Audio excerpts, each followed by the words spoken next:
Hi, it's Pat here in my studio. Today I am working in my sketchbook just on an exploration, trying different media, different ways of putting it down, and I'm using a black woody Stabilo crayon and I'm dipping it in water, and you can see the difference between the dry and the wet media in this case, and I really like how that works. Changing it up, adding some color with this green woody Stabilo.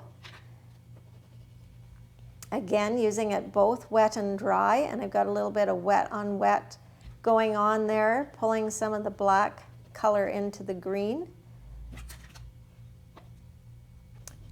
And this again is a woody in the teal color. Now these woodies come in a huge assortment of color. I don't have many of them, but I've seen my students show up with the full and complete set. This is a China marker, and I love China markers. They're not water soluble, so the marks will stay, and they give a fairly thin mark. This is a water soluble crayon. I'm using it totally dry. And again, this is another water-soluble crayon.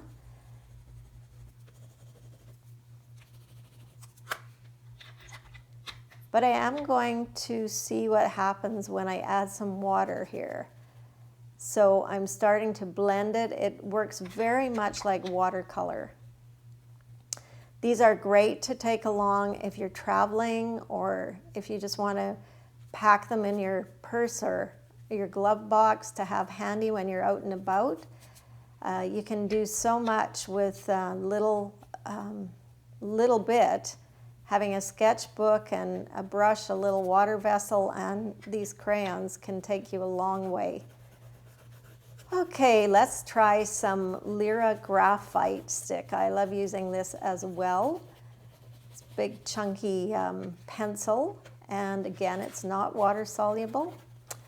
Try and move some of these, this paint around with a bamboo skewer, and let's, for the heck of it, try the big chunky charcoal.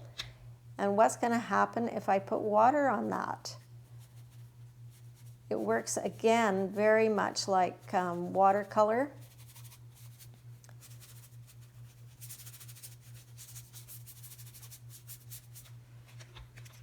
I got a lot of black happening in here. Try bringing some white in,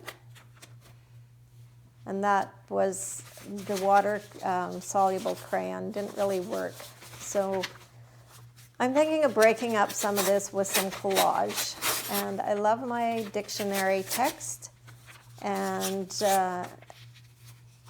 I'm not going to think too much about where it's going. Just place some down, and I try to use the 3-second rule. Don't overthink it. So this is a collage paper just made on copy paper, and it's done by rolling out my brayer that had extra paint on. So I like the striations that it got in this, and I like ripping the paper upwards so you get the white edge around it. So again, don't fuss too much. Yeah, maybe overkill. I'm going to throw that one out. And now I'm going to glue this down with some soft gel gloss. I find soft gel gloss works very well for this weight of paper. Kind of the rule of thumb is the heavier the paper, the heavier the glue. So soft gel is my go-to. So you want to get a nice coat on the back, and usually I do this off on the side on a magazine so I don't get glue on my painting, but for the sake of a video, I'm just doing it right here. You want to make sure that you really tuck this down and get lots of glue in your corners.